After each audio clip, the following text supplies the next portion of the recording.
Hi, my name is Emma Sandel, and here is the second part of my conversation with the beautiful choreographer Alice Topp. In this part of our conversation, Alice is talking about how and why she came to choreography. I think it's always fascinating to hear choreographers talk about what was the inspiration behind their very first work, or what led them to become a choreographer in the first place. And I think Alice's story is really quite a charming one.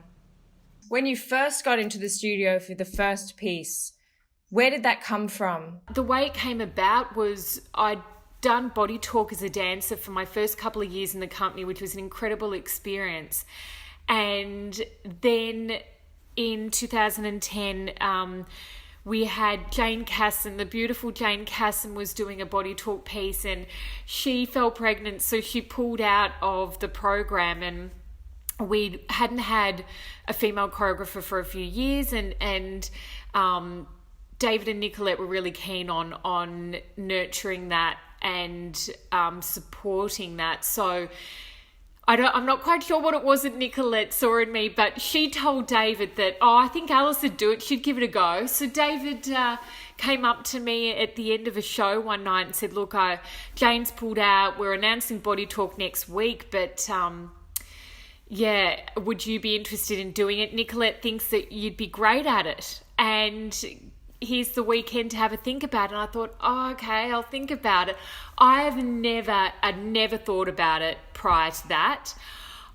She brought it up with me once in the lift after a show of Divergence. I'll never forget. And I said to her, why would you think me? Really? And, you know, even my experiences as a kid, I was terrified of being singled out and demonstrating or doing anything in that kind of environment. And even, you know, those kind of little choreographic sort of showings you have during a summer school, I was petrified. I was terrified of failing, and so it surprises me to this day, you know. So I had a really good think about it after David approached me, and I thought, you know, during that year where I was injured, I had friends applying for this exact thing, and I have no idea what I'm going to do, but it would be a crime if I just didn't say yes. So just have a go.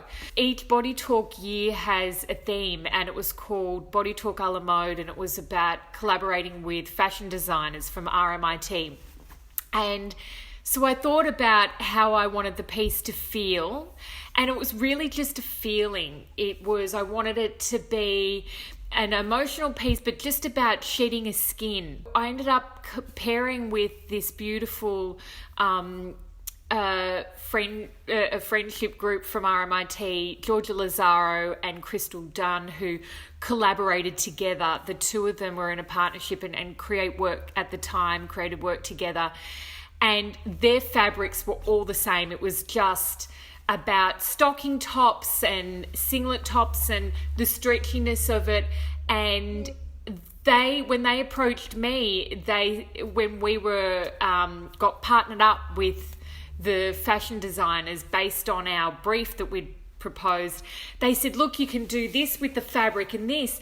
And so that made me feel like I wasn't on a limb, like I had other people to, you know, bounce ideas off. I asked a friend to help with the music, and he was in a little band with friends, and I was like, that track's great, let's do that.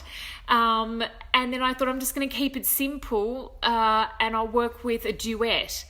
And so I worked with Viv Wong and Calvin Hannaford, and we created a duet with these stockings, and I got the designers to come in and give feedback and ideas, and Viv and Calvin, and they knew it was a whole new experience for me, and so we just made it a very collaborative experience. And so I didn't feel like I was taking as much of a risk, and I also felt that because it was kind of like a security blanket in a way. I thought, well, look, I've only been in the company for 3 years. I'm in the corps de ballet. Probably no one knows who I am, you know.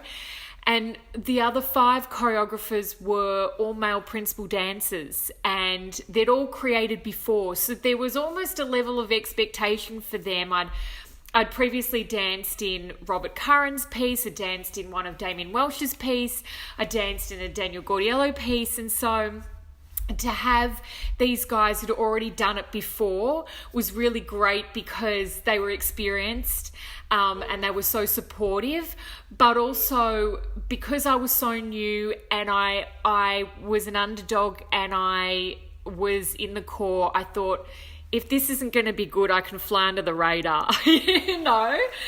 Yeah. So I saw myself as dabbling and as a wild card and really just thought, have fun with this because you've got nothing to lose.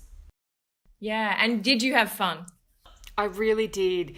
Yeah, it was such a formative experience because I didn't have the amount of pressure that I have on or had my entire career on myself in terms of dancing and delivering material. You know how things should look and you know the technical expectation and the precision and execution in which ways things should be delivered. And I think this was new territory and I had no expectation of myself, and so I thought the best thing I could get out of it was having a really, fulfilling journey and experience, and it would be an opportunity for growth, self-growth, but also to have fun with friends, Viv and Calvin being such good friends, and for us to be able to talk through my ideas and to sort of distill ideas together because it was so new to me. And to do that with really beautiful, artistic, creative friends, it felt like it wasn't a test. It felt like a very, like a melting pot of really great ingredients coming together to just experiment. Yeah.